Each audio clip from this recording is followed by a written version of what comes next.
Lying down and dreaming of a way to catch a plane to Tokyo. Hello friends, and welcome back to my channel. Today I'm going to be reviewing and talking about Get a Life, Chloe Brown by Talia Hibbert. So yeah.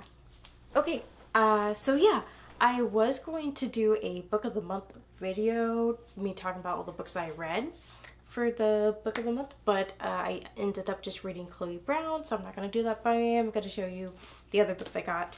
So I had an extra 2 credits because I didn't use them before for the last 2 months. So I got Get a Life, Chloe Brown, and then I got Revere by Ryan LaSala. I heard a lot of booktubers talk about this, so I'm excited to read this. I'm not going to talk about what they're about. And then the book of the month of August was The Night Swim by Megan Golden. So I got the book of the month, and then the extra 2 credits I got Revere and Get a Life, Chloe Brown. But yeah, I'm not going to be talking about these books because I'm not sure what they're about. Like, I know a little bit about what they're about, but this is a review about Chloe Brown. But yeah, my book of the month box. And I was really actually happy with all the choices I got. So I'm going to try to keep this short and simple, but I know myself, I know I'm going to ramble. But yes, Get a Life, Chloe Brown by Talia Hibbert, which I really hope I am pronouncing her name right because she's amazing. She is beautiful too. Like, if you go on the back of it and look at it, if it focuses, she is beautiful. Like, she is beautiful. Like, so I heard about this book from multiple booktubers, sorry, promote it. It's like, oh, I want to read this, yada yada. Like, I seen this book, like I saw it on Book of the Month. I think it was Book of the Month last year and I didn't grab it, which I'm really mad about. I really wish I read this last year, but it's okay because I read it this year. So I'm so glad that I read this. And it's also funny because I was waiting in line for the book on Libby for the audiobook, and it became available the same time I got this book. So I listened to the audiobook and I read this physical book, and man, I am so glad. I think I just so the book's not up to return until tomorrow or in a couple of days, so I've just been re-listening to some of my favorite parts of the book. I have just reread this book so many times within the past couple of days, and I'm like, it is so good. It's so good. Oh my gosh. So, spoilers for this whole entire video, but before we get into spoilers, I'll just have to say a short summary about the book. It's about a girl, not a girl, she's a woman named Chloe Brown. She's living with her family, and she has this near-death experience, and so she makes this list of like, I need to get a life. So she moves out into these lofts, and she meets one of the, I think he works there. He's like, not a tenant, I forget the name, but he works there, and they kind of fall in love. So that's like the summary of the book. But now I want to talk the spoilers because I really want to talk about this without rambling for so long. So the first thing I want to say is that when it comes to chronic pain and chronic illness, I'm not going to be commenting on about that for the not diversity, but like for the representation of the book. I'm not going to say anything about that because I don't suffer from it. So I can't really comment whether it was good representation or not. So I'm not going to say anything about that because I don't want to comment on something that I haven't experienced. But everything else about this book, like the diversity, it's so great. Like, the diversity in this book is so good. And having a main character who is black is also really cool to read about. And who's not super skinny, who's curvy, like, oh my gosh. And who, like I said, has, chronic pain, has a disability. It's just, I love it. Like, oh my gosh. So yeah, let's talk about this. So like I said, she has a near-death experience, and she makes this list, and she's like, I want to live. So first off, she moves out of her one of the things I like is that her family's really well off. So it was really cool to see a wealthy black family. And this is also set in the UK, which I figured out listening to the audiobook and hearing the slang. I was like, wait a minute, like, I'm like, oh my god, this isn't set in the USA, like, because Talia Hibbert is a Black British author, which I think is really, really cool. So I didn't realize that until I listened to the audiobook. I was like, wait a minute, this is set in the UK, which is awesome. And so she moves into these apartments, and she's already been there for like 2 months, I think, after the first chapter, where she has her near-death experience from this drunk driver almost hitting her. And we get to meet Redford, which I like. I forget what it's called, but it's not her point of view. I think it's like the third person. Comment if you know what I'm talking about, but like, it's not from their point of views, it's the third person talking, but it does talk about their point of views, but not directly their point of views, if that makes sense. And I love that. I loved how we kind of got into his head. I loved how we got into her head. I love that. I love Redford. I love him. I'm like, he is so hot. Like, I love him so much. I love his character. I really do. I like how they all have flaws. They're not flawless characters. They all have flaws. They're working on themselves. Like, oh my gosh. And like her list, I'm like, I need to get a life just like Chloe Brown, because I feel her. I've had kind of a near-death experience way back in January where I got in a car wreck and I thought I was going to die. And I should have wrote my list out just like her and did a better job at it, because she did a great job. So, I'm discussing about this book. Sorry. So on her list was move out, so she did that. Do something bad. Go to a bar, go camping, and have meaningless sex. Like, I cannot talk today. But let's pull up her list, because I actually want to go through. Okay, so I got her list pulled up. And like I said, I cannot talk, so I was trying to say meaningless. See, I can't even say it. I hate myself. So this is her list. So the first thing, I don't know where number 1 is, because she crossed it off. No, she didn't. Okay, so let's go through the list. First thing is enjoy a drunken night out. Number 3, ride a motorbike. Number 4, go camping. 5, have meaningless but thoroughly enjoyable sex. Girl, I feel you. Get it. 6, travel the world with nothing but hand luggage. And 7, do something bad. And the number 1 thing on her list was move out, but she already did it, so she scratched out. But the do something bad, number 7, she also scratched out, because this is where I feel Chloe Brown. So her apartment, where her apartment is, there's one across. And she can see, when the lights are on, of course, she can see the person through that apartment. So one day she was like peeking through, whatever, and fixing her blinds. And she saw Redford shirtless in his apartment, and he's painting in his studio, which I think his living room is his studio, and he had the blinds open.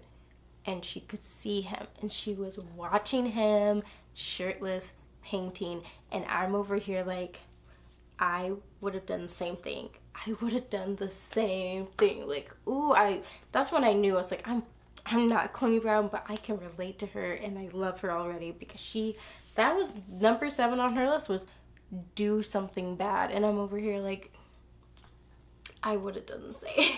I'm just like, I would have done the same. I really would have, like, seen a hot guy through your window, and he's shirtless and he's painting. I would have peeked on him too. Like, she peeked on him, and I'm like, I would have done the same thing. That would even feel bad, but that was number 7 on her list.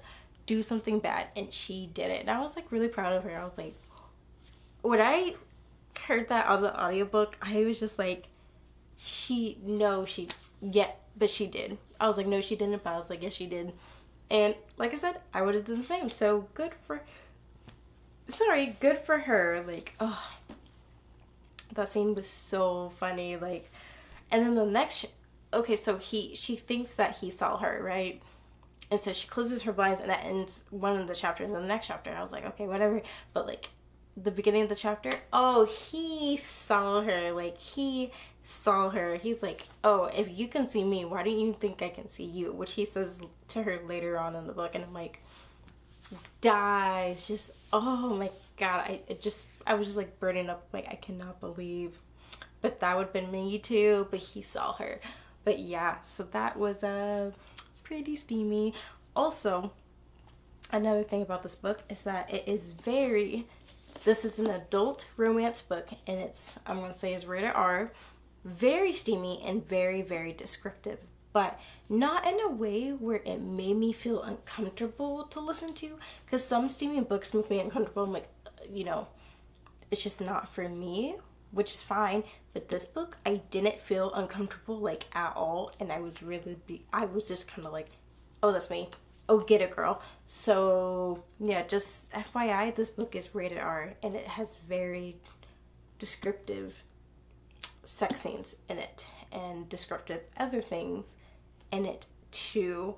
So just so you know, FYI. But for me, my opinion, me personally, I didn't mind it.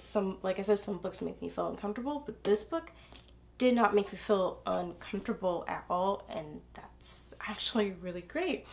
But yeah, like, it's not gonna be for everyone, but just FYI, it is in there. So yeah. But yeah, continue with the story. I guess when she first moved in, because you don't really see when she first moves in, she and Red do not get along. Like, he's nice to everyone else, but he just thinks she's like snooty and yada yada yada. And then one day, I think it was like chapter 3, chapter 4, one day she sees a cat up in a tree. I'm like, this is where I'm Chloe. And she goes up to the tree to go save him, and it's a cute little black cat, and she names him Smudge. Later on, she finds out that he's like chipped, and she has to give the cat back, which I cried because I was like, oh, that's so heartbreaking. If I had to give my cat back and I found him, I would have cried. But thank God that didn't happen. But yeah, so he goes up the tree and he saves her, and they get to talk, yada yada, and then she's all like, gosh, I can't remember what happens next. I think she tells him about like her list or something. Also, she's a web designer, which is really cool. And he needs a site done. So she's like, well, if I can ride on your motorbike. Yeah, so she tells him, I will do a free consultation, whatever, to do your website if I can ride on your motorbike because I have this list. So she does end up telling him about her list. And he's like, all right, let's go. And then, like, the next chapters, he's, like, in his room about to jack off. And he's, like, thinking about her. And I'm like, you are just, And then she comes over and they talk. And they have a cute little kind of sexy moment. And then they go on his motorbike. Like, so she crosses that off. Like, oh, my gosh, this story is just, like, oh, God. And I think Redford is so hot. Like, I love everything about him. I think Chloe Brown is so beautiful too. I love everything about her. Like, she's nerdy, geeky, same thing. And I love his character so much. So basically, going through the book is them crossing off the things off the list and finding out that they do have feelings for each other. And the way that they find feelings for each other is just so cute, because even before they like kiss or do really anything, it really shows how much he cares for her, because his mom, I believe, has diabetes, and so he knows like how it feels to have somebody in your life who has a disability. And so I thought it was really cool how he, even as like just them as friends, he just really cared for her. And she stopped hanging out with her friend group, she says, because it was just becoming too much, and she kind of took herself out of the equation, and her fiance too didn't really believe her about her illness. And I'm like, I don't know. I read some reviews where people were like, that's just so unbelievable to like, for your friends to completely go away. And I'm like, no, it's not. I left an entire friend. Like, if you haven't been through it, you wouldn't know. Like, everyone has their own opinions on the book, but I read some reviews where I thought some of the opinions were kind of dumb. Especially talking about that, like, oh, it's kind of dumb how her friends, like, she has no friends. I'm like, I left my whole friend group. Like, I left a whole friend group before. Sometimes you just have to take yourself out of the equation. So, not in the chronic illness way, but I knew where Chloe was coming from, where she's like, I took myself out of the equation so I didn't make it hard on anyone else. And I'm like, I've done that before for different reasons, but I've taken myself out of the equation and lost a whole friend group. it happens to not everyone, but it happens to people. It's like a real life thing. So for me, I don't know, seeing, you can crap on this book any way you want, but talking about the whole friend thing, I saw some of the reviews. I'm like, what are you talking about? Like, I guess you've just never been through that, which it's a really sucky thing to go through. So seeing some of those comments, I'm like, okay, whatever. Rolling my eyes, I was like, I just being a little too nitpicky. But most of the reviews I've seen were really good. I think people's only issue was like the conflict towards the end, which they felt like it could have been resolved faster. It just kind of came out of nowhere. Just a conflict, which I totally agree. I'm like, yeah. I was hoping they wouldn't fight towards the end too, because I was like, wait, come on, like, I don't know. It just kind of annoyed me too. But everything else about the book, I absolutely loved. Oh, and some of the steamy scenes, oh my god, I was just like, holy crap. Like, not even the first sex scene, like, some of those steamy scenes, I'm like, oh my god, I'm like, what are they doing? But yeah, Redford is so perfect. Like, I love him. He really cares about her. Like, he really cares for Chloe, and it really shows. Like I said, even before they did anything, he really cared about her chronic illness and her chronic pain, and he just really cared for her, and I really respect this character for that. You know, he's just so perfect, and Chloe is adorable, and I love her. I think she's like 31, and the whole like get a life Chloe run, I'm like, oh my gosh, I'm 26, and I'm over here like, oh, I still have time, and this book just gave me faith, because I'm like, hopefully I can meet my Redford, because Redford is just so, I love him. I love him. I love Chloe. I love her sisters too, which there's the second book that the author came out with, The Phones, the Brown sisters, but it's Take a Hint, Danny Brown, which I'm listening to right now. I think I'm on chapter 3 or chapter 4, but it's really good so far. It's just so much diversity. So much diversity. I could preach about that all day. But basically, okay, let's get back to this because I keep on going off track. They go through her list. They fall in love. They go through her list. One of the things they go through her list is camping. And what do they do on this camping trip? They bang. They bang. And there's this one scene that cracked me up. Is that they're both taking off their clothes in the tent, and she's like, "Oh, I really want to see him naked." Blah blah blah. And I'm like, "Me too." And like. It just cracked me up because she's like taking off her clothes because she's wearing a lot of clothes, and he's taking off his clothes, and she's like watching it. I was like, oh, I can't wait till he takes his clothes off, yada yada. And it's like you're in her head. Then she's like, oh my god, he's naked. Like it was just, I just thought it was so cute. Like, oh my gosh, it cracked me up, but I thought it was really adorable at the same time. I'm like, me too, girl. Me too. Oh my gosh, such a steamy scene. I'm like, but everything about it is just great. But yeah, they go through the list, they do everything on the list, and there's 2 conflicts in the book. The first conflict is after they go to this bar, and then they go to this gallery that he shows her that he used to go to. They have a really steamy moment, in like, I guess in the alleyway, or just like on the street. Then they leave, and she runs into her aunt. I think her aunt Gigi. No, or her grandma. Her grandma, no, it's her aunt. She runs into her aunt, which is her mom's, like, twin sister. So she runs into her, and she doesn't really introduce Red because she's kind of, like, embarrassed. And I know why she didn't do it, because her family's, like, all in her face, so she didn't want to make a big deal about it. But he kind of gets a little butthurt. But it's really cute how they make up. Like, they make up, everything's fine after. So that's the first conflict. They make up pretty fast, but she does feel bad, and I understand where, like, he was hurt, but I can understand where she was coming from too, because, like, and he did too. I liked how they communicated and how they talked, because when there was a conflict, they would always, like, everybody needs a day to, like, think about stuff, but I really liked how they talked it out, because he realized, he's like, I know why she did what she did, because I would have done the same if I was with some guy and I didn't know if we were official and we ran into my family. no way. Like, I would act the same way. I'm like, oh, he's nobody, he's nothing. I would act the same way. If your family's crazy like that, I know where she's coming from. I love Chloe. But yeah, that was the first conflict. But the way the makeup is just so cute. And he goes over there. She's like sick. He like cooks for her. Like they are just so cute. But the other conflict was after the tent scene where they first bang and they go back to her place. And I think they bang again. And they're in bed. And her sisters, which I guess they have a key because just in case like something happens to Chloe, they can get in. But they have a key, and they just come into her apartment. They just come in, and she like goes out there, and she's like, what are you doing here? And they're like, we haven't hurt you, blah blah blah. She's like, hee hee ha, yeah, you're right.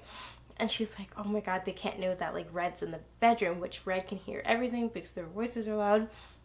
And of course, I think it was the younger one, Evie. She turned and she saw the big shoe. She saw those boots, and she was like, those are men boots. And then it was so cute how Chloe was like, no, that's but no, they called her out. They're like, oh my gosh, he's here. Oh my gosh, they're like, you're effing him, aren't you? Like, he's here. She's like, yes, shh. But he can hear everything, and the way that he like hears everything is kind of like, the beginning is really cute. But then I think it's Danny. Danny had to say it. She's like, oh, so you crossed off meaningless sex on the, oh my god, off the list. So he knows, and he gets really upset about it. But another part through the book, I think it was before camping, is that she crosses that off, and then she puts in that keep Red. And I almost cried because I was like, girl, yes, keep Red. Like, she replaces it with keep Red, and I thought that was so sweet. And then, of course, she can't find the list, and they get in this big fight, and like, it was kind of a nasty fight, too. Like, some of the things he said, I was like, but I understand because, like, he was with a girl who used him, and just trigger warning, trigger warning, but like for abuse, relationship abuse, etc. But his ex-girlfriend, I think her name was Pippa, was really emotionally and physically, she was emotionally and physically abusive towards him. So he has that trauma, and I understand that, like, the way he acted, I'm like, some of the things he said were mean, but then I'm like, but I understand you have that trauma, but you need to remember that Chloe is not Pippa, but we all make mistakes. We all say things we don't mean. I've done it. I think everybody's done it, but like, I knew where he was coming from. Like, I knew it, but I was like, they should have made up faster, but he did. It's so cute. Like, I want to find it real quick, but he like made this list, and this list was like, how to get Chloe Brown back, and it was just like the cutest. He was just like sending her gifts and stuff, or how to win. Oh my gosh, I found it. This list of get Chloe back. 1, lure her with food and presents. 2, wait outside Annie's house, Nick Smudge. Which, so just real quick, I said that like the cat wasn't hers, which it wasn't, because she found it in the tree. He was chipped. She found the owner named Annie, who has a bunch of cats she was watching for her mom, I believe, kind of ditzy. And she, Chloe gives the cat back to Annie, but also becomes her friend, which I think was really cute because she needed friends. But yeah, I thought that was funny how you put that on the list. 2, wait outside Annie's house, Nick Smudge. 3, learn how to use the PlayStation. 4, paint in front of windows, shirtless. Maybe naked. Might traumatize residents / get arrested, but I think she'll like it. Oh, God. 5, take charge of all the buttons so she can wear real cardigans if she wants to. Which she wears all these cardigans with these fake buttons, and I just think she's just adorable. 6, use my bloody Instagram account, because she tells them you should create an Instagram account because of your art. But he's like, nah, I don't want to do that. But 7, continue therapy, which at one point he finally calls his therapist, which I think shows the growth in his character, reason why I love him a lot. So props to him. 8, love her always, no matter what. I'm just crying. Because, like, I'm not, like, literally crying, but he, like, writes her this letter. He shows her this list, in the letter. And then he's like, I already started at some. I'm hoping if I work through the list, eventually I'll get you back. And if it's all wrong, or you want something else, or you have this burning desire to tell me what a dick I am, feel free, call me, come over, open your curtains and give me the bird. Please, I miss you. We can do this. If you don't trust me on that, trust yourself, because you must know you do anything you set your mind to. Yours, Red. And then she goes over the makeup and just live happily ever after, and I cry. Like, I just love him so much. Chloe! Oh my gosh. Okay, so another thing I want to point out, just real quick before I wrap up this video, is that they share some emails to each other in the beginning of the book. And when they're trying to figure out his website. And, oh my god, if I can find it. And the way that they talk in their emails, just like, I just thought it was just so, like, adorable. And I was like, this is kind of sexy. Like, when people write emails to each other and it's in a book and they're talking and the way they talk, I'm over here like, oh, okay. Like, but like, so she's, I just want to say this real quick. She says, like, the first emails, and she was like, oh, I have these ideas, yada yada. And then she said, RGDS, Sir Riggs, Chloe. And he's all like, was she too bloody busy to type out the full word? Anyway, wasn't the email speak for fuck off? Oh my gosh, it's just, the way he talks about it is so funny. And he's just like over here like, why can't you just say regards? And then he says, dear Chloe, I don't think we failed miserably. You didn't seem miserable on the back of my bike unless I misunderstood the screaming. And about yesterday, I already knew I couldn't focus. Yada, yada, yada. And then at the very end, he says, speaking of favors, where are we at with the list of yours? Regards. See how easy that was? Red. Oh my gosh. She is just... And they could just go back and forth. And at the very end of her next email, she's like, regards, all in caps. And then at the end of his next email, it's like, we made a deal and I'm taking it seriously. The end. Best, Chloe. And like, no, she says that. And then he, okay, so into his, he says, you're sincerely, like, they just go back and forth. And it just cracks me up how he just, oh, so cute.